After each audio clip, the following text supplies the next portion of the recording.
अभी हम बक्सर से 10 किलोमीटर दूर चौसा में आए हैं, जहाँ पे हमने देखा कि बहुत सारी झोपड़ियाँ हैं और यहाँ पे लोग जो है काफ़ी मशक्क़त से अपने जीवन यापन कर रहे हैं। लोगों को भोजन के लाले पड़े हैं और ये बहुत मुश्किल से अपने लिए 2 वक्त का रोटी जुटा पा रहे हैं। लेकिन इसी में तभी मुलाकात हुई हमें राजेश जी से। राजेश ये हैं और राजेश जी की पत्नी अंदर है, जिनको 3 दिन पहले एक बच्चा जन्म दिया इन्होंने।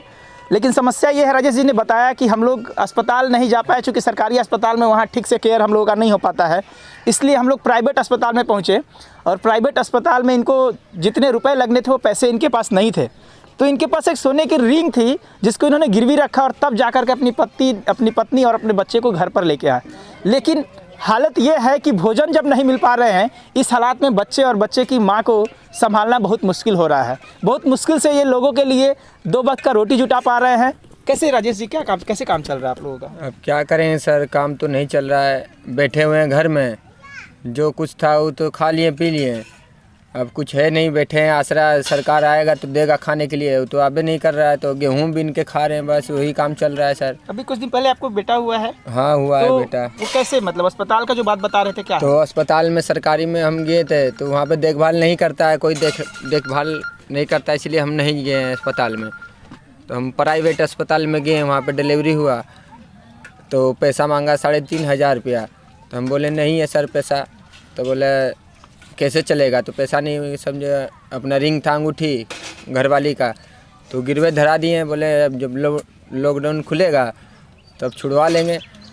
बस यही हुआ। अब खाने आए तो घर में खाना नहीं है, घरवाली खाएगा क्या? दाल उधार लाए राशन से 300 रुपये का, बोला 200-300 रुपये का उधार से ज़्यादा देंगे नहीं, बस वही खा रहे हैं। अब कोई आ नहीं रहा है, दे नहीं रहा है, बहुत मुश्किल हो रहा है। हाँ बहुत मुश्किल हो रहा है। खाना पीना, बच्चा है, 2 गो साली है, 3 गो बच्चा है, पैसा है नहीं हाथ में।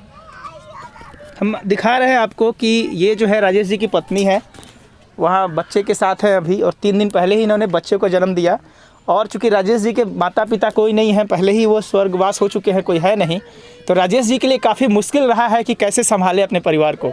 और बहुत मुश्किल से ये अभी संभाल रहे हैं। तब इन्होंने अपने 2 सालियों को बुलाया जो अररिया से है, और ये लोग आकर के अपनी बहन को और उनके बच्चे को संभाल रहे हैं। इस समय राजेश बहुत मुश्किल से अपने परिवार को संभाल पा रहे हैं, क्योंकि घर में सबसे बड़े कहे तो यही है। इसी उम्र में ये गार्जियन बन गए हैं और कोई नहीं है इनको आगे पीछे देखने वाला।